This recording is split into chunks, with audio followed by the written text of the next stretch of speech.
Good evening, everybody. Welcome to another episode of Gray Matters Radio. I am your host, Michael Devine, America's counselor. Probably you're asking yourself, why am I listening to a counselor? Is I roped into therapy? No, America's counselor. I'm here to put America on the couch. In case you haven't realized it, Democrats, Republicans, hell, everyone pretty much hate each other right now. And so who better than, well, me, Michael Devine, take it upon myself to heal everyone, bring everybody together. Naturally, I couldn't do this shit alone. I had to bring someone along with me. So I got my boy, Bill Reed, armchair quarterback, to help me along with this. My man, what's going on? Hey, Mike. Good to be back again. How you doing, my man? I know, you are back. At this point, it's kind of like, am I glad to be back? Or is it just, I'm kind of like, like herpes. I'm just kind of here. You really can't get rid of me. I don't really go away. It's just kind of like a boomerang. Yeah, a boomerang. Yeah, it just kind of keeps coming back around. Yeah. Or like a herpes outbreak. I'm just kind of here. You can't get rid of me. Once you invited me in, and I'm just going to come back every, so often when you least expect it. You keep mentioning STDs and me, and then me and STDs. I would just like to point out to the viewer audience here that I'm a very successful yet very disease-free, soon-to-be 40-year-old gentleman. So. I guess that's not judging. That's how you want to kind of roll with it, and that's the is that my truth? That's your truth. I mean, well, the real reason that you're here is that I think your wife actually wants you to be here, like hey, maybe you can help him out, and maybe under the guise of a podcast. So this whole elaborate charade technically is, it's kind of for you. It's kind of like the Game with Michael Douglas. It's like this big giant. We've known each other for so long, and I figure if I'm going to help you, I have to go to like great extinct. So I created an entire podcast and it's like the Truman websites Show. And social media and interview guests. Do you ever wonder that sometimes? You look around, you're like, you hear sometimes people like will have those those ideas you read on the internet about how everything is just a simulation. This is just a simulation. Well, I know Elon Musk and a lot of those guys feel that way. They're saying that. How do you know, though? It's like the Matrix. Well, I really think that is called psychosis, or maybe a drug problem, if you really believe that. How do you know that you're in a drug problem? I mean, it's just, how do you know this?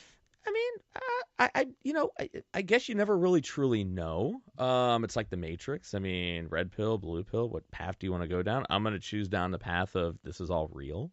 At least I'm going to act as if it's real until I find out that it's not. I mean, even if it is fake, if this is a simulation, well, I mean, obviously you play the simulation like you're supposed to play it, so you might as well keep rolling with it, right? But if you can touch it, taste it, feel it, everything, is it fake?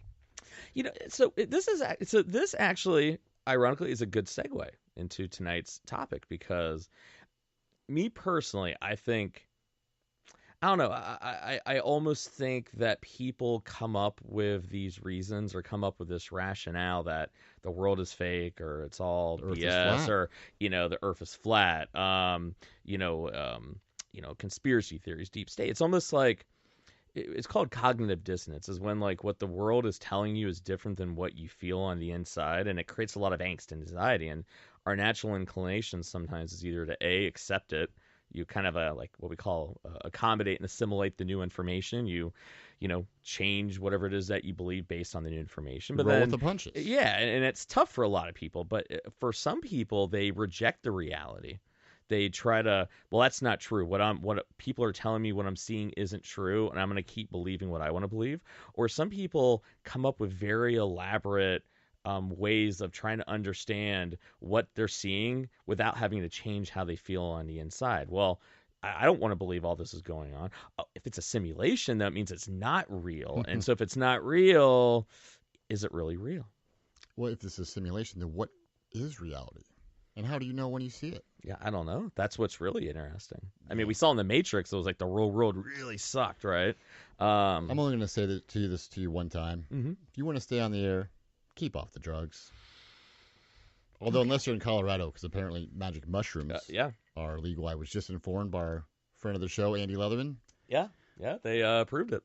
Wild, isn't it? Yeah, he sent me that text, and he was like, yeah, check it out. And I said, well, they're actually, FDA has actually been approving, you remember Special K, that club drug? I've heard of that. I never. Yeah, never so did they have a that, new but nasal yeah. spray now for treatment-resistant depression. It's like a therapeutic dosaging of it. But isn't that stuff really bad for you? I mean, like, Well, it's all about dosaging, man. I mean, they're doing a lot of research with hallucinogenic mushrooms, low dosages of MDMA, ecstasy. great. So on top of everything else we got going on with the opioid addiction, hey, let's just Yeah, introduce some new, highly addictive. Well, I think honestly, I think as a clinician, and this is where it's tough, I think, because my wife. I remember when we had our daughter. I always had all these fears, right? Of my daughter's gonna grow up to be an asshole, or a drug addict. That was one of your fears that she was gonna be an asshole. I'm not gonna lie. Yeah, one of my biggest fears is my daughter's gonna grow up to be an asshole. Interesting. I mean, it's look at. I mean, that's what I deal with a lot. I see a lot with teens, young adults, and I always think. I always look at one of the reasons why I do the show is to provide a different, unique outlook into society and the problems that we see. Because when people come into my office, we're having conversations about things that a lot of times they don't even have with their own family members. And it covers, I mean, literally every major topic, every major thing that goes on in the world. Those are things that we talk about. And so naturally I get, if people are coming in for therapy, obviously things aren't going all that great. And so I sometimes maybe make the mistake of thinking that, oh, great, every kid's fucked up, right? Well, it's like, well, no, it's every kid that walks into my office is obviously having some issues. So I can't automatically assume I think police officers probably have to deal with that a lot. You got it. Exactly. Probably after a while. Not everyone's a criminal. Well, they right? assume that because they deal with all criminals. So they see someone and they're like, well, no, I didn't do anything. Sure you didn't. Exactly. And so I think that's a really... It's something that I've always been really cognizant paying attention to. But then there's times, though, when a lot of things are kind of happening, when you start taking it, sit back, kind of going, all right, well, what is it that I'm seeing in my office? And what do kids tell me? And how does it relate back to what it is that I'm seeing? I think I do this on the show a lot. The one I think it's really been bothering me the most is the school shooting issue. I know... I've been bringing it up a lot of this on social media this week, and I know these are things that have been going on a while, but it seems like with every single one of them, it bothers me more and more. And I think I've largely stayed out of this topic just because, I mean, one, we've been covering other things, but two, just it's such a hairy subject because it seems like everyone talks about it, and I don't really want to reinforce the shooters, and we'll get into that on today's show a little bit, but it brings up so much dichotomy of depending on who you talk to, you're just like, hey, are the shootings going up? Are there more shootings? Are there less shootings? And it's like, if you pay attention to what you see on the news and read, it's like, well, shit, yeah, there's a ton more. I don't remember this many growing up. Seems like it. Yeah, but then you'll go and read some statistics and everything, and it's like, depending on what article you're reading, it's like they're talking about different realities. So, in your opinion, I mean, what is your honest thoughts? I mean, I know from a clinician I view it, but what is it that you really kind of see? Just as a parent, when you're seeing all these things with shootings, what do you kind of see? What do you think's going on? Well, I can tell you, and I don't know what the statistics, but it sure seems like there's a lot more, school shootings and mass shootings in general, but especially at the schools.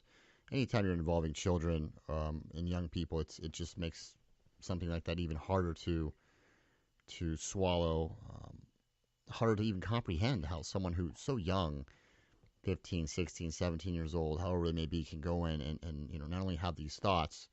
I mean, we've all gone to dark places at some point. I mean, it's human nature. Yeah. It's one thing to think something. It's another thing to do something to yourself. It's yet another thing to do something to, in this case, your fellow students. I was thinking coworkers, but, other people that you know. Yeah. Some of these kids that get shot at these schools, they're random. They're random people. So when I hear all the time, and it's a little bit off the subject, but I hear people say, well, these kids were bullied, and this is why they did it, and they shot it because they shot their bullies. And you go and watch it. No, they shot randomly, okay? Because I got to tell you, there was one shooting, and there was like a 100-pound Asian girl that got shot. And I'm like, you know what? I guarantee you she did not bully the 17-year-old male who shot. Oh, he was bullied. Okay, well, we've all been bullied. We've all been a bully, and we've all gotten bullied, and I get it. And I understand there's mental illness going on, but I don't know. Getting back to your point, sorry. But no, I think you stumbled upon a really important point that I was actually going to go over. I think, and once again, what we're getting caught up on, okay, is not the things that we should be getting caught up on, right? So think about Parkland, right? And this is I think the first shooting that it literally made my stomach hurt, and it made not just a shooting was fucked up in and of itself, all right? They all But are. I hate how we're becoming numb to this. Like I hate exactly, and so it was that kid with schizophrenia. I mean, went after kids that technically were bullied in him, or at least was representative of the bullies, right? But what bothered me was immediately after the shooting, just like with a lot of these shootings, but this one was egregious. Is that so? Kids being used as pawns for a political point. So you have one side that I think did parade them around. I think they did kind of latch onto him and use it as another political feather in your cap to whether it be gun control, to point the finger at the NRA, Republicans, or whatever. Oh yeah, but then everyone does. Yeah, but then the thing that was even just every bit as egregious was then the other side then almost even saying these kids are crisis actors. Oh man, they're not real. I mean, we saw that with the Newtown shooting, and the thing is, who are the people? I would love to know who are these people that are convinced that these are crisis actors. Well, I mean, you got a lot of the InfoWars folks. I mean, it's it goes back. Think about it. Hell, I like a good conspiracy as much as the next person, and I am willing to listen to some of these shows for entertainment. Yeah. When I hear Alex Jones say some outrageous things, I take it at face value. Okay, listen, maybe some people really are lizard people in our government. But guess what? I'm not ready to. But when he says stuff like that, which I'm all for free speech, but when he cries about getting kicked off the air, I'm like, that's such a gray area. We're talking about a 18-year-old, 18-year-old autistic kid who went in and gunned down kindergartners. Yeah, I mean, we're talking kindergartners and their teachers, and it's like, and you want to politicize this. And this is what is starting to bother me is that when we politicize it, now it's dehumanized because you either have one group of people looking at, hey, it's an opportunity to further maybe gun control or maybe to one group look bad. The other group then uses it as, so this is going to be what the liberals do to try to take our guns away. And then these kids aren't either real, they're lying, they're making fun of them. And when we're seeing victims getting made fun of, dehumanized, that at some political point, it's sickening. And then if we're already desensitized to it, we're when we have one half of the country looking at them as either not real, they're villains, or they're some pawn, and we're talking about fucking high school kids getting gunned down multiple times, and while we're talking about this bullshit, we stop caring, or if anything, we demonize it, make it like it's not real, or it's just something that, if anything, it needs to be something that we need to not do something about to stop it, more about they're trying to take my guns away, or look, they're trying to add more guns, and it's like, fuck, come on, why are we not having a discussion in this country? Meanwhile, parents are literally burying their kids. Yeah, and that's dude, I've seen you watch these videos, and as a parent, I'm sitting there going, it's horrifying. It's horrifying. I hate that my daughter comes from preschool telling me they are having shooting, they're having drills on what to do. Yeah. We didn't have to do that when we were growing up. No. Let's get away from the numbers, because you know what they do with the numbers. And I can sit here and go through every single one of these numbers, but here's the truth. Depending on what article you believe, they define mass shootings differently. How many people were killed? For 4? Yeah, 4. But then you have another one going, well, anytime that a gun was used and multiple people died. Mm-hmm. What was defined as a school shooting? Do they lump elementary school, high school, whatever? It's regardless of what the numbers are, it's obviously changing. And the thing that I also see changing is that, with the exception of you really did saw random like the Texas shooter, the one that was in the 70s, that climbed the bell tower, right? But we saw a lot where there's like a bullying or whatever it is. But a lot of what we're seeing now, in addition to those, those are awful in of itself, we're just seeing random ones or ones that are inspired by something, right? Well, the Austin shooter that you were just Charles Whitman was his name. Yeah.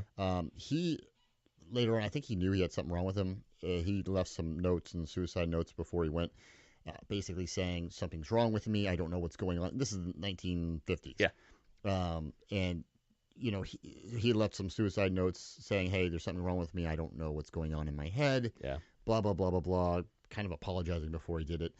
After, I think they had an autopsy on his brain, and they found out he did have a tumor in his brain, which obviously impacted the way he thought, but he knew enough. So, not letting him off the hook, but at least in that case, he wasn't just depressed, and I'm not putting down people that are depressed. Yeah, but it's very true. It's that I think you must have to break it down the two camps of you have severe mental illness. It could be schizophrenia. We've seen a lot with autism now, bipolar. Has to be. So we see that. And then, but we're also seeing kids that we wouldn't necessarily classify as schizophrenic, bipolar, but kids that are very deeply disturbed, like the Columbine shooters, the kids over the weekend that stopped a shooting, or they were going to plant. Had napalm. We had the girl that was inspired by the Columbine and committed suicide. We had the kid, the UNC shooter. Man, I mean, seriously. I mean, that's just in the last 2 weeks. We've had that many. I think social media and YouTube and things like that, and the internet in general, are just gasoline on this bonfire. Because, I mean, there are teenagers out there eating Tide Pod packets because other kids are. Yeah. Okay, think about that. Okay, that sounds trivial, but you're absolutely right. That's how they can be influenced. We had because and this is, you have to look at, we had the one kid. Or I'm not the one kid, the one guy, the New Zealand shooter, the Christchurch, he wanted to live stream it, and he couldn't get it live streamed. He was trying to get it going before the shooting, and he had to abort it. A lot of the research, I remember it was in social psych, it was the first day of class, and the example that our professor used was the common myth that violent video games led to violent behavior, and she goes, listen, everybody says, violent video games causing us violent behavior, rap music, whatever. But the reality is that the research never backed it up, right? And so the thing is, like, I mentioned this on Facebook the other day about how I almost think we have to revisit a lot of these, is that social media wasn't around when we did a lot of what we call seminal kind of studies, like these studies that was the one everyone referenced in the field. And the reality kind of is that with social media, you almost have to look at everything that we knew about how the media, that violence contagion factor, as we call it, where does one shooting beget another shooting? Does one inspire another? It's like ISIS, like we talked about earlier. Exactly. Before it came on the air, they hope to inspire the next lone wolf. And I don't know if a suicidal school shooter is hoping to inspire more, but that's what's happening, I think. So here's what my thoughts are. So one of the things I've been seeing a lot in my office, because one thing that we know for a fact, and I think this cannot, and once again, we're arguing about all the BS of dehumanizing the shooters. We're not making the connection between, despite all of our best efforts over the last 5-6 years, between more awareness, more money, the drug abuse problem is getting worse. Suicide rates getting worse, depression is getting worse, anxiety is getting worse, everything is getting worse. I think social media, not to blame it on them. Social media plays a big role in my opinion. That's a big role, so I think that's, if we're chalking up bullet points. So imaginary bullet point 1. Okay, social media as a way of supercharging things. We're going to talk about that even here in a second. Number 2, a lot of the things that kids are talking about in my office is that at a younger and younger age, because maybe it's the internet, maybe because kids are just more precocious nowadays, kids are talking about how unhappy they are with society. They look at society, the American dream, everything their parents tell them, school, whatever. They think it's all bullshit. They go, you're telling me I need to do all this and go to school so I'm going to go in debt. You're telling me I'm going to make all this money. I'm going to be happy, but I see you guys miserable. Hell, half you guys get divorced. I'm not seeing anyone's kind of happier. And so you're telling me to go through and do something and be part of something that, frankly, I don't think it makes you happy, and I'm angry about it. And then I'm seeing all the crap on the media and the politicians and everyone arguing. They're angry. They're pissed. They basically feel as though they're trapped into a society they have no control over. They're unhappy about it. They're miserable about it. That's why you have all this failure to launch, because why do I want to do college? Why do I want to do this? Why do you think they want to go off and do drugs? Because it's almost easier. And it's recurring, Bill. I mean, it's like so many kids. And what's crazy, Bill, they don't tell anybody. And the second I go, so is it kind of like this? And their eyes open up, and it's like, you get it. You get it. Until they see someone else on social media. Yeah. Who, wow, you're right. You know what? I just like to say, if this is really how it is, with everyone upset and going into debt and your lives suck, and I just like to say, the programmer of this simulation, you freaking suck. Okay? If that's the case, You need to go back to the drawing board. Yeah, well, and it's and you wonder why people think it's like an illusion, because it's like, does this seem real? And then the more they dive into the inner space world, the more disconnected we do get from reality. Yeah. And then we wonder why kids now, it's like they can mainline and form an opinion of reality, especially kids that are already depressed. Yeah. And when kids are like, if kids are depressed, what are they going to look up? Which, have you seen your average teenager these days, myself included, when I was that age? Oh yeah, they're all depressed. But we didn't have the internet to go and the thing is, you have other miserable kids talking about how miserable they are, and they're talking about some really dark, messed up. We did have AOL chat rooms in its infancy, but I think the only thing we really talked about on there was, hey, I'm in Minneapolis. Wow, really? I'm in Miami. It's snowing outside right now. Amazing. And that's the thing with like YouTube and all, and that's where it's like, it's interesting where when I mention to a kid in a therapeutic way, about their unhappiness and the world, and even acknowledging some, but then going, but your generation has the power to change it. And yeah, it might suck for a little bit, but if you're so young and you realize it, and you're not happy with it, there's so many more of you. Change the world and have that power. How do they do that though? Well, and that's where I think it is about. Ironically, the thing that kids are most depressed about, ironically, are the things I always look at. Kids are always looking for meaning and purpose, and I always go back to, it might sound kind of hokey, but Einstein has a little saying about, if the bees were to disappear from the planet, so would man within 10 years, because they control the food supply chain and all that. And so if bees aren't there to pollinate, we all die. The global food supply will collapse, and pretty much man is pretty much screwed, right? And I always tell kids, I'm like, listen, like, if we were to go up to a bee right now and go, hey, man, like, do you kind of know how like important you are? Like really, do you know, like, without you, we're all dead? I go, what are they going to say? And they kind of look at me like I'm weird. I'm like, you're just going to get probably get, stung. They kind of laugh for a second. They look at me like I'm weird, right? I go, this is the mind-blowing part to it. A bee literally has zero understanding, zero comprehension that without it doesn't survive. A bee simply does what its programming tells it to do, which is collect pollen, protect the queen, build some honeycomb, rinse and repeat. It's not required to know what your meaning of life is. A bee doesn't even need to know it, but we simply follow what our programming is. And for us, it's ironically the very thing that you're so frustrated with, the very thing that you're so unhappy with. That's the irony of, it's almost like your programming is telling you to look at it to fix it, but you're too young, you don't know how to do it, you're hopeless. And then but when you look at it like that, mysteriously, kids start having hope, they're frustrated, but I'm empathizing with them in a positive way. They go to the internet, though, without getting help, without talking to someone. All they're getting is other brooding kids, other people that they get so... Misery loves company. Misery loves company. And then it gets to the point where it's almost like, let's burn the whole motherfucking thing down. They're so angry, so pissed off. It's like they almost want other people to feel the pain. And then you have social media now that can almost like broadcast that pain and make other people feel pain. It's like maximum impact. It's like the hydrogen bomb to the nuclear bomb. It increases the impact of it. Yeah. That's a big thing of what I think is going on, of why social media and depression and all this stuff is playing into each other.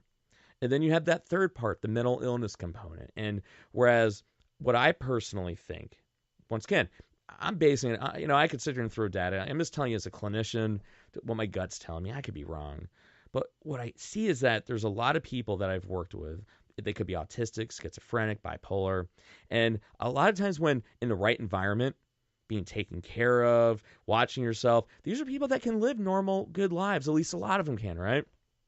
But when I've seen where I've been worried is when, and especially the worst, the rhetoric has gotten, the public discourse, the social media ugliness, people that may have just been a little kooky, people that maybe had days where they're a little angry but held it together, they're being pushed over the edge. So like your MAGA shooter, that guy, I almost sit there and going, if all this rhetoric is, even though it's easy to go, well, it's not, their fault this rhetoric has been around, but it's like, it hasn't ever been mainline like it is now, where you can get lost in it. And that's what happens with people with mental illness.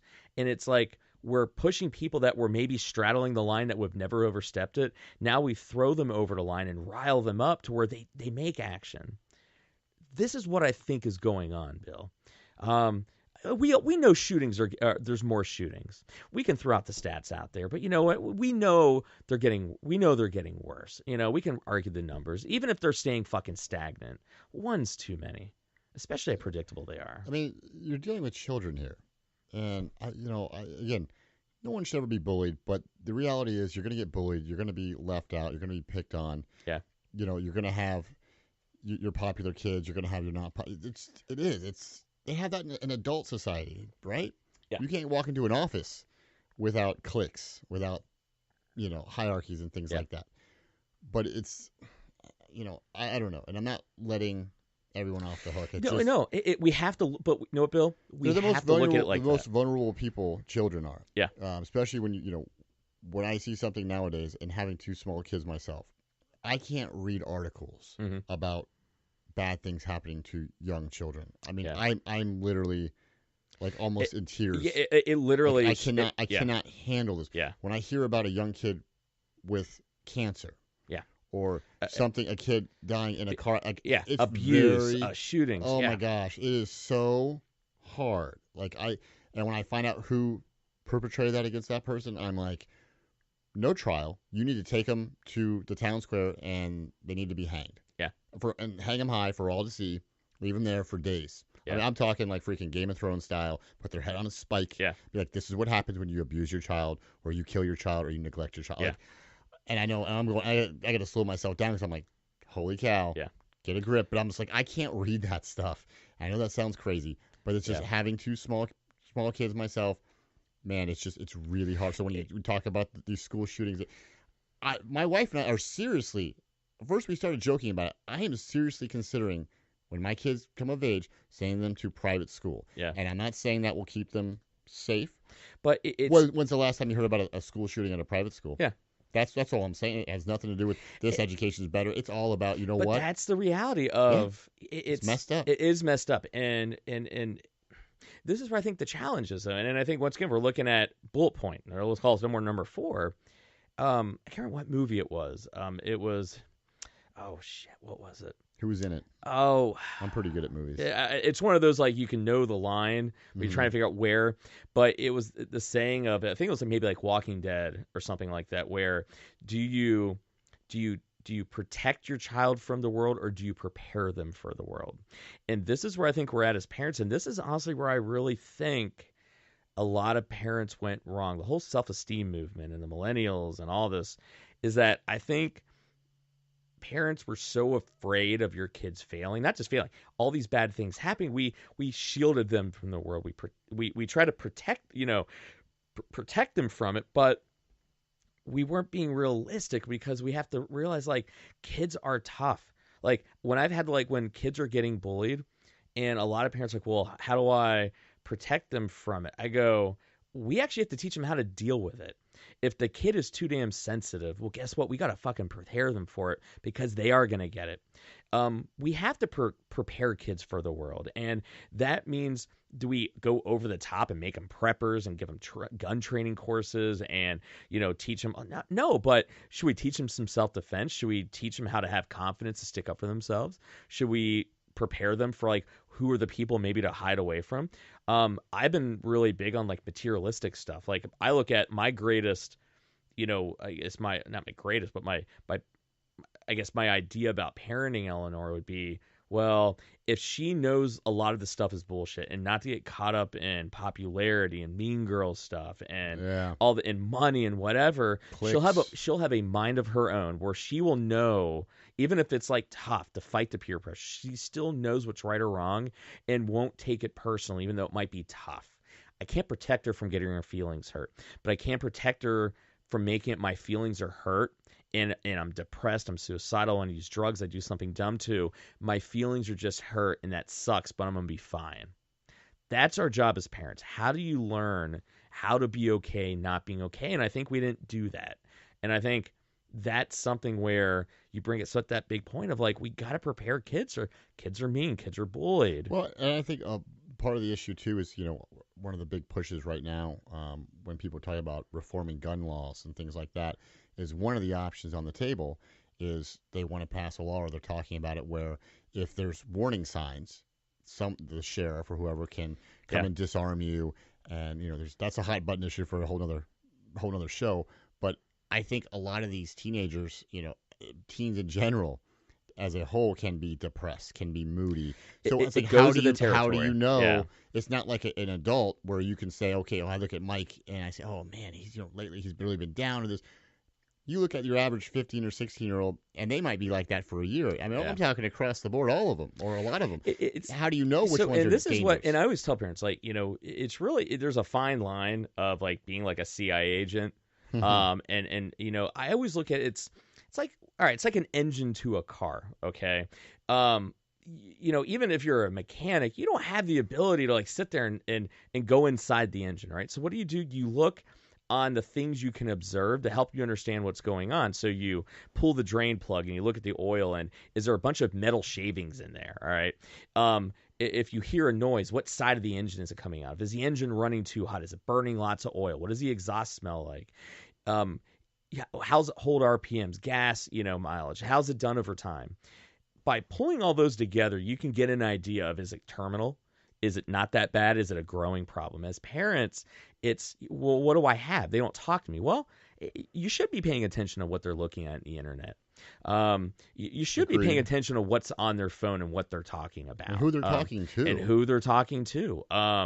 You should be kind of sitting there and kind of just paying attention, because how many times you've been to like something with parents and they're on their phone? I know. And no one's paying attention. So we're all guilty of that. I am as well. Yeah, and so I think as parents, a lot of times sometimes I buy like, well, I didn't see it coming. But the truth is, I think if we're really paying attention, you would have seen something, maybe not to the extent of like, oh my God, they're going to go shoot up or commit suicide or whatever, but you would have seen some warning sign that made you go, huh. I have parents call me all the time going, listen, Michael, like, I read something on your website, about things to look for. And I've been wanting to pick up the phone, but I haven't called you in a while. But it's just, maybe I'm being an alarmist, but hey, something happened, whether it be drugs, whether it be something with friends, a behavior change, something that was uncharacteristic. And they go, I'm probably being an alarmist. And I go, no. I go, you know what? You might be being an alarmist. I don't know. Might be nothing. It might be nothing. But if you're worried about it, check it out. If you see something, say something. Bring just like being at the airport. Exactly. Bring them in. Let me talk to them. Like, well, what if they don't want to come? Well, then, all right, then they don't want to come. But it's you can be like your dog and don't tell me you're going to the vet. Pretend like, no, we're going to go on a walk, boy. Oh, we are, and then you get a psych. But it's like, and that, I love hearing things like that. I reinforce, like, no, like, the worst case scenario is it's nothing, and I tell you I don't think it's anything, and okay, you spent the money to go and see me. Well, you mean best case scenario. But yeah, but if there's nothing wrong, or if there is something wrong, now we're getting to the bottom of it before it gets worse. And then they go on the YouTube and get into that hole. They get into the drugs, or they start talking to somebody, and it's like, well, get what you're saying about YouTube, and I think both of us are, pretty much of sound mind. That's up for the courts to decide. But no, I mean, but speaking of YouTube, how many times have you gone on the YouTube and you start watching a video about something related, which leads into another video, which might be a little bit off, but kind of on the topic. And next thing you know, depending on how bored you are, you might be 10, 15 videos later, and you're watching stuff, and you're in deep about the Kennedy assassination. Yeah, and by dude, the end of it, you're going, oh my God, we need to do something. There's some weird, and you're like, wait a minute, how did I get here? Really weird, and the thing is, and now here's where we're talking about, like, I think that's kind of like that. I think they don't necessarily start like that. But here's like, so we've seen it with like the Momo challenge. Remember that weird? Buddy, we've seen it with the Tide. My wife is scared. Yeah, shitless. You mentioned the Tide Pod challenge. So here's the deal, all right? So they did research on this. So what was interesting is that they had people record events on their phone and then witness them. And so they had them like multiple events, and then they had some people record it. They had some people just watch it without recording. And what was fascinating, is so significant, that people, when you're watching an event on a phone, you have less emotional memory and less emotional feeling of that event versus the people that were just sitting there witnessing it. So you're talking about if you're in an event and you got your phone up, so there's a fight at McDonald's and you're filming the person behind the counter taking on the angry customer. You have less emotion and empathy because you're probably more focused on your phone and you're zooming in, and you're right, it doesn't seem real. We think it might be bad. There's something with neurologically how the brain and it's called our amygdala. It's how we store emotional memories. And so I think that's another big part of this. Like we had an incident here in Olentangy, one of our high schools here, where a bigger kid is beating the crap out of a smaller kid, and they're videotaping I saw it. that. The kid got a concussion. I mean, he beat the crap out of him. And it's like you're sitting there going, why would you videotape it? Then two, you sit there and go, there's stuff like this all over the internet. We had the knockout challenge. Now, when you see stuff like that, like the Olentangy fight, and I would even hesitate to call it a fight because it was an assault. Yeah. What frustrates me as just a citizen, not even a parent, but when I see something like that, and this larger child pummeled this smaller child who was not even trying to fight him. Yeah. I mean, he punched him. How many times did he punch him in the face? Dude, man. The kid has a concussion. Pummeled him. I mean, he's lucky to only have a concussion. But what kills me about that is probably nothing major will happen to that kid because he's a juvenile. Well, he's being charged of felonious assault because the kid had a concussion. But what I'm saying is if he was 2 years older or 3 years older and 18 and he did it to another adult, you're probably going to prison for assault, battery, and I don't know, just based on what I'm watching, because if you do that to another adult in, say, road rage or at a McDonald's, line or something stupid or just on the street, that was not a fight. That was an assault. That was a mugging. That was a felony. Oh, yeah. And the fact where... And the kid's going to get, community service. I'm not saying we should throw the book at it, but that you... Right there, what kind of lesson is that teaching? Who knows? And so when you look at the internet, we have all these different things going on where it's violence. We have other kids videotaping it. It's almost like they have no empathy for it. We have these challenges being put out to people where they're purposely doing it to cause harm. Oh they're purposely doing it and starting it. And it's like vicariously and voyeuristically. It's almost like it's almost sociopathic, but inherently it's because it's almost like it's real, but it's not, and it's at a distance, right? And so when we have kids then pouring each other's heart out to each other about the most awful, horrible, nasty things that are going on in our lives, and then they're feeding off each other, and then if anything, egging each other on to burn everything down, it's like... Well, what do you watch on the internet? And I know you're an adult, but if you were 16 years old and YouTube was around, I know what I'd be watching on YouTube, and I think I know what you would be watching too. We'd be watching street fights. We'd be watching things getting blown up. I mean, bad stuff, but entertaining stuff. Yeah. But instead of it being in the movies and in video games, instead of being Rambo and on the Sega Genesis or the Super Nintendo, this is real life. And I think sometimes people fail to kind of... I totally agree. Yeah, or the consequences aren't real. I hear that in my office all the time where, when things happen and then their consequences are real, it's almost like, well, I didn't know. It's like, dude, how'd you not know? Well, they try to blame Grand Theft Auto. I'm like, I don't think Grand Theft Auto had anything to do with it. Unless you are so far gone beyond reality where, I got news for you, that video game wasn't going to push you over the top. Well, and this is where it's kind of like we start arguing chicken or the egg. Well, is it the internet's doing one or the other? But I'm going to go out on a limb and go... I really honestly think that, I think the American dream, and the thing is, I like the American dream. It's made our country what it is. It's given me the living that I have. It's given me all the stability what we do. But we don't like to talk about the drawback or the negatives to it. And I think the negatives to it is that with every passing generation, I think, especially with divorce rates and debt and just all these problems, is that kids are so impressionable and they don't understand the world, and they're getting like a fire hose reality, but they don't really have any power. They don't understand it. Is that kids are really miserable and unhappy. I can't deny the fact that when all these kids that are very depressed are all saying they're depressed about the same things existentially down to their core. And then I really do think it is a mitigating, it intensifies it. And between social media and what's going on in the world. And I think that's what is causing a lot of this. But you and I are having this discussion, but they should be having this discussion on the news of the what, the why. What does it mean? Why is it that despite what we're doing, it's getting worse? What's the one constant in all of it? It's society. It's us. And no one's listening to the counselors. No one's. I mean, fuck. Clinicians are getting roped into it. I mean, hell, we have more clinicians going on TV shows talking about is Trump mentally fit for office, but they're not talking about what I'm talking about. But yet we all see it in our offices. Well, I mean, not just is Trump mentally fit for office, but they also want to know, like, what's Chrissy Teigen's take on it? Oh yeah. Oh well. Yeah. Wait, what? Yeah. By the way, follow me on Instagram. I'm like, what the heck? But no, but you're absolutely no. It's Teigen, like we've even got as an industry we've gotten roped into it, and I think it's why I use this show, this platform, to once again, what is Gray Matters? What is putting America on a couch? Because no, this is putting America on a couch because America needs to be put onto the couch because we can't deny the fact that. We can try to deny it because it makes us feel better, or we can make it a conspiracy or whatever. The fact of the matter is our children are the collateral damage of our ignorance. They're the collateral damage of the world that we've created. They're the collateral damage of just not wanting to realize it. They're the collateral damage of us being allowed to be duped and be turned on each other. And I, for one, I'm sick of seeing it in my office. I'm sick of feeling this way about worrying about my daughter. I'm sick of turning on the news and seeing another thing.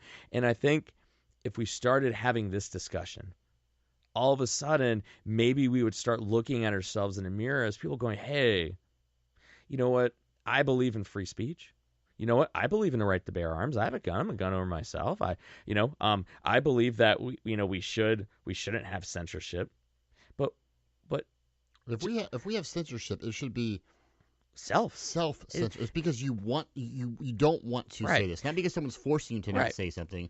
It should be because, you know what, I choose not to say this because I know the repercussions that's going to happen. I couldn't agree with you more. Well, yeah. Well, I remember on Facebook I made this comment about, so you see it in sporting events, right? So when some idiot runs onto the field, they don't talk about it and they pan the camera away because they know it reinforces other people to do it, right? So I made a comment online about, well, if we do that for people like that running into a sporting event, well, why are we doing the same thing with all these mass shooters? We're publishing their manifestos. We're going into their online presence. We're reading everything that they want to be read.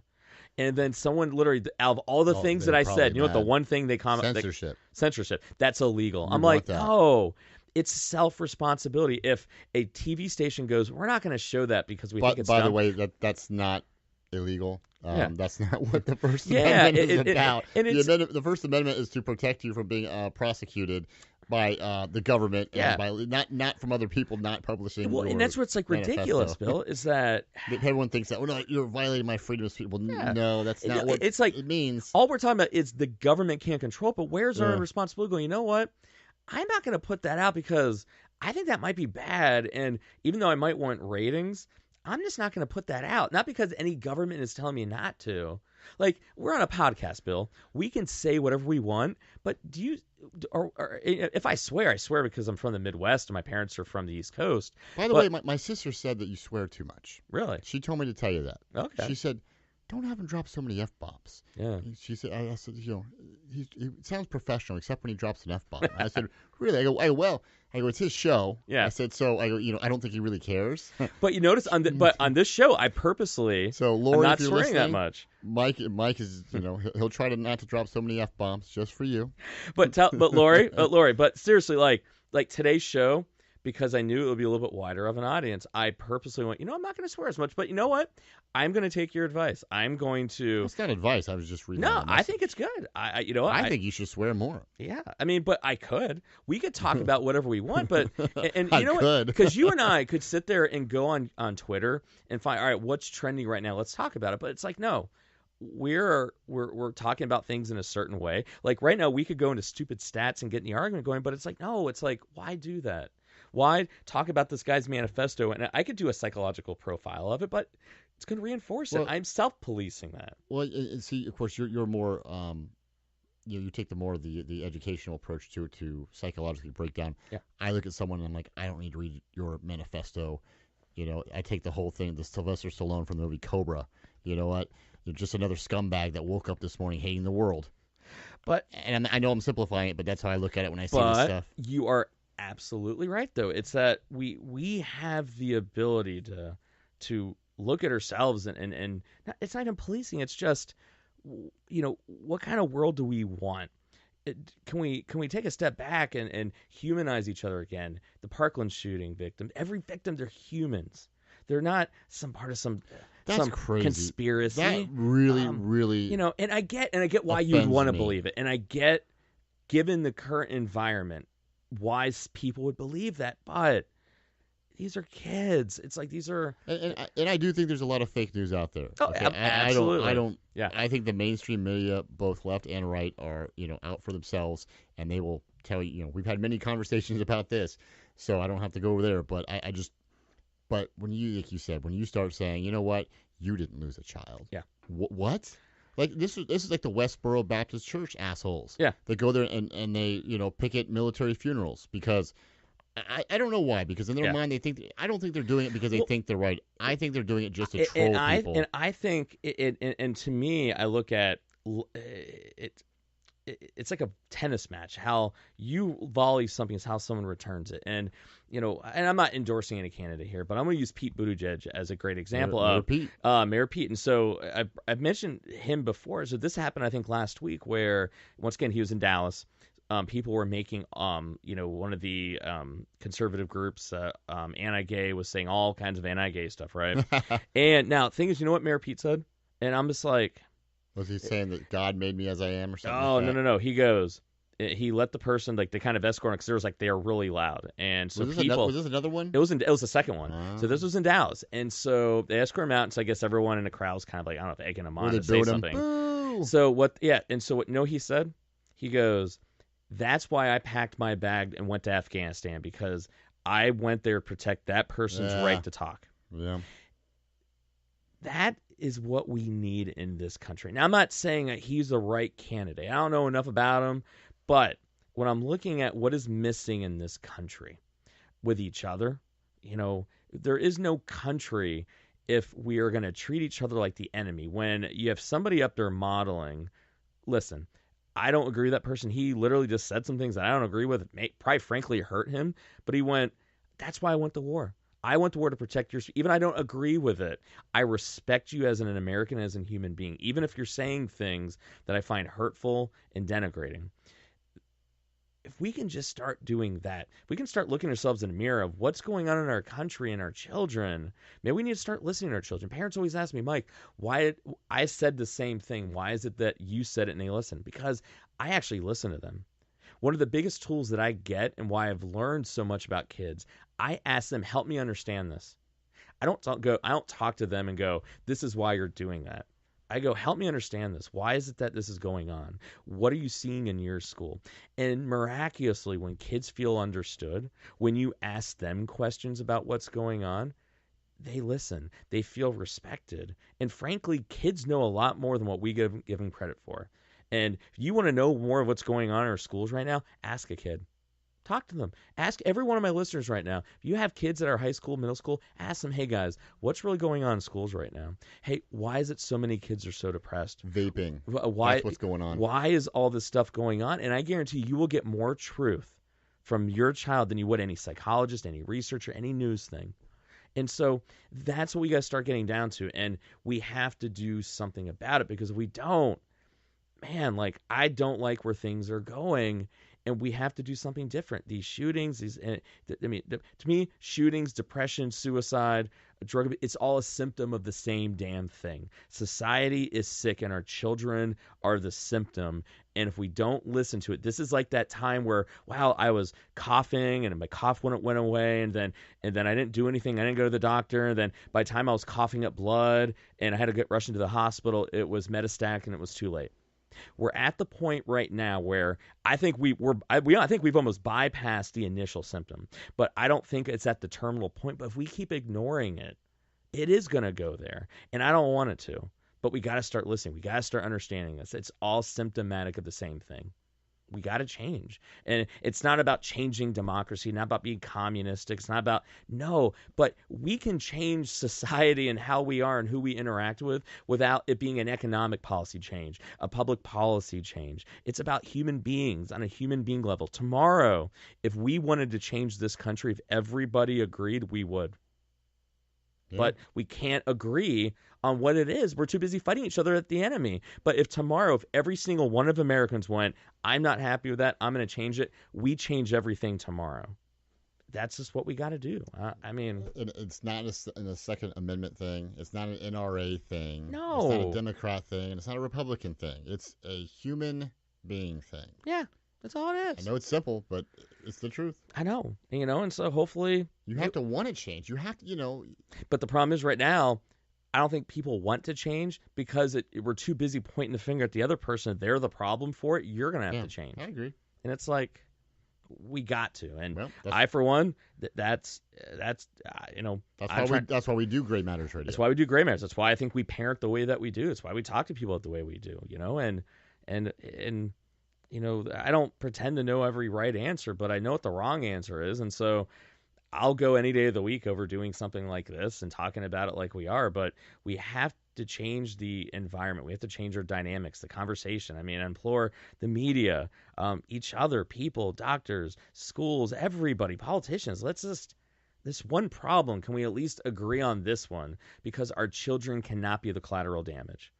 And we've seen it. I mean, just today on the Voice of Radical Center, we talked about Boeing 737 and Boeing and the idea of business and people being acceptable risk and collateral damage to profits. And it's just, people were humans. And what humanity do we have when we're all expendable? Expendable. I was just thinking that same word. And we're not. And for whatever reason, we've gotten that way, been allowed to be, I don't know, riled up, angry, whatever it is, Bill. I don't know what it is, but well, I think, getting back real quick to the media, is I think that when something like this happens, CNN or something, for example, they will talk about a school shooting and run it into the ground. And I'm not saying they have it for an agenda, but they kind of do. And I get it. You have to cover it. It's a major, major news event. But I feel like they run it into the ground. They will mention it over and over and over again. And are they doing it? Because it is newsworthy. So you can't not talk about it. Yeah. But I always wonder, are they doing it, especially in this day and age of the 24-hour news cycle, are they doing it because that's what the news is? Or do they want to scare the crap out of people so much that they want you to become anti-gun? Subsequently, or oppositely, the NRA was the first one to say, well, it's not our fault. By the way, you could pick up a new gun on our website or next show. Well, I tried. So on that front, so I have somebody that I've worked with that they're a reporter for the Columbus Dispatch, and I was talking to them about it, and now they wouldn't come on the record. I mean, understandably, I get it; it's their profession, right? And come on, name some names. I wish I could. I promised. And so I asked this person this very question of, do you guys have internal discussions about, like, should we put this on there? Should we not put this on there? And the person's response was like, wow, that's actually a really good question. She goes, I mean, there is some internal discussion about how to cover it and maybe what's fair. But the reality is, when it comes down to what I'm talking about, of the whole reinforcement factor and whether or not we have should we reinforce, should we not put it up there? It doesn't go that far. And I know this particular reporter was like, I bet you someone from an advocacy organization in the media would probably be able to come on the record and talk about it. But it is a very good point to bring up. Where that line is, who knows? Because it is freedom of the press. But a lot of the press though has an agenda. That is, whether it's go liberal or after conservative. That's the problem. They all Profits, have and that's what I say. And my dad talked about it in the Voice of the Radical Center earlier today. Was that profits?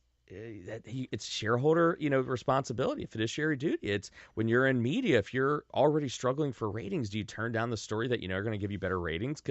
And that's the mindset of self-policing. Yeah, and that's the whole point of and I think the problem is that people are so hungry for ratings and profits. Well, if I choose as a leader to go, no, we're not going to cover that, there's going to be somebody else that is willing to. There always will be. Yeah, and so it is this catch-22. That's why I say when you start trying to have a moratorium, it doesn't work. But when it's individual responsibility and choice, then that's where we really need to kind of go at. But we need a big paradigm shift as a country with how we talk and treat each other and cover. And it's not Machiavellian. The ends do not justify the means. We need a Clint Eastwood, and I'll tell you what I mean by that. There was a movie in the 80s, and I can't remember the name of it. And there was some guy, and I'm probably getting this wrong, so anyone that knows this movie, I apologize. I only saw it once, and it was a long time ago, but it resonated with me. And there was a guy standing around a group of people, and there's all the cameramen were there, all the media was there. And he was, I don't know if he was like holding someone hostage or he was holding himself hostage, but I think he was threatening to set himself on fire, maybe. Oh, that was Deadpool. It was Deadpool. Yeah, that was a great movie. That was the very beginning of the movie, I think. Yeah. And Clint Eastwood's there, and he had a camera in his hand. And the guy was like, turn the camera on. I want to say something, or I want everyone to see this. And he turns the camera off and puts it down. And he goes, if you don't, then I'm going to kill myself. He faked he was the cameraman. And I remember that, yeah. He goes, you can go ahead and do whatever you want. He goes, but I'm not going to film it. I'm not going to show this. And I was like, wow. I go, that's... And how many years ago was that? 35 years ago? Dude, I'm telling you, man. Deadpool. There's something... There is something to it. Yeah. And I think... Good old Clint. Man, I just... We got to make some changes, man. I'm sick of it, man. And it's not a gun. Change. It's not a gun thing. It's not a Second Amendment thing. It's a culture thing. And I love America. I'm the biggest Second Amendment advocate you will find. And I don't even own a weapon, but you will not find someone that's more. Yeah, you're not putting the ink back in pen, because like the kids that we saw over the weekend that were thankfully stopped. I mean, they were online looking for how to make homemade napalm. Yeah, and it's just out of stuff you find in your garage. So if they don't find guns, they're going to find napalm. No, we don't make it easier. Napalm, they're going to find knives and cars. I mean, they're going to find something. Yeah, I mean, once again, parents can do a better job. We can make sure we don't make it easier, but all right, you know what? That's like trying to make a better chemo for people who want to continue to smoke. You know what? It's about getting the underlying thing that's causing it rather than the safety net. And that's why every attempt to stop drug abuse, suicide, shootings has failed. Because every attempt is to go after, can we mitigate it? It's like, no, how about we go with what is causing it? And I, for one, am saying society is the contagion. Society is the issue. Society is sick. Our kids are the symptom. Let's look at society and figure out what is it we need to change that's causing it. Not wholesale changes. Just we got to start looking. And if we all look together, we will come up with some answers. That's where I think we can go, Bill. Buddy, I'm all for it. I'm in. Yeah. That was an emotionally exhausting episode, man. I've been like, this was a tough one. I knew I've been wanting, once again, there's some episodes I've been really wanting to kind of do. And this one, and just, man, this is one like you almost kind of pour your heart out a little bit, because, and it's not even that you came up with some grand plan, but it's just, man, it's just. I feel like we're going to talk about the subject again, because I don't think this is going to change anytime soon. And frankly, we'll keep talking about it until maybe it makes the point that at least, or maybe we're at least one part of it.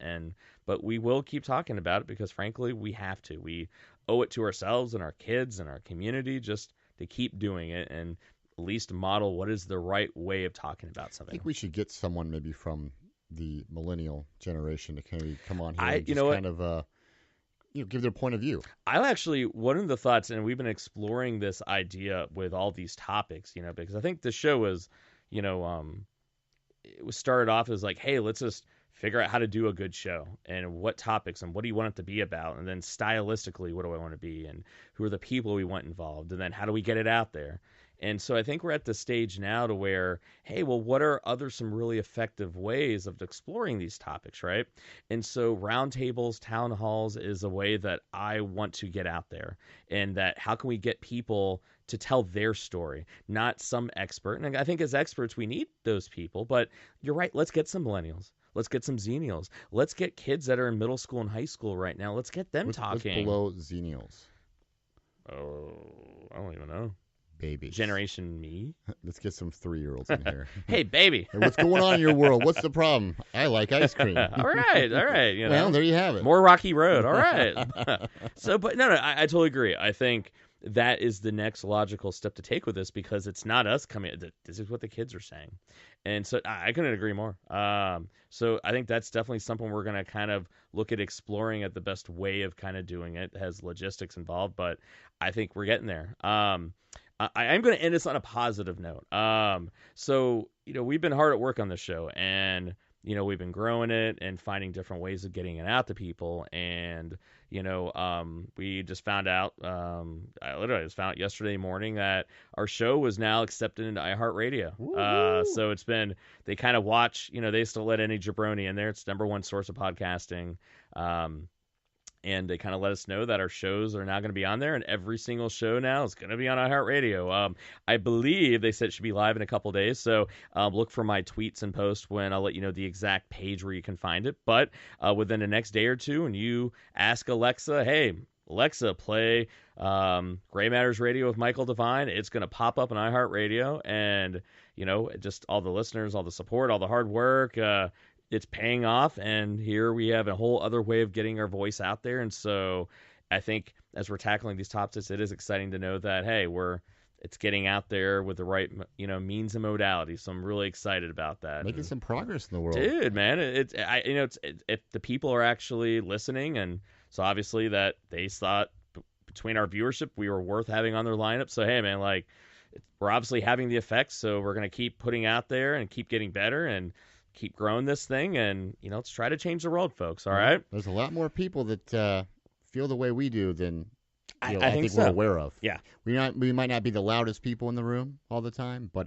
I still think we're kind of the silent majority. Yeah, and we're we may not have the most polished method, may not be the best at getting it, but it's obviously resonating. We're going to keep doing it, but we're also going to keep getting better. So, on that note, Bill, Mike, you know the music. I love it. I know. On that note, guys, on behalf of myself, Bill Reed, Armchair Quarterback. Always find him on the Armchair Quarterback podcast, armchairqb.org. Of course, housed on the awesome Reporters Network. So, everybody, thank you for listening. And remember, next time someone asks you, hey, man, you Democrat? You Republican? Conservative? Liberal? Red? Blue? Whatever. So fuck that noise. My ass is gray. All right, everybody. You be good to each other. We'll catch you next time. Peace.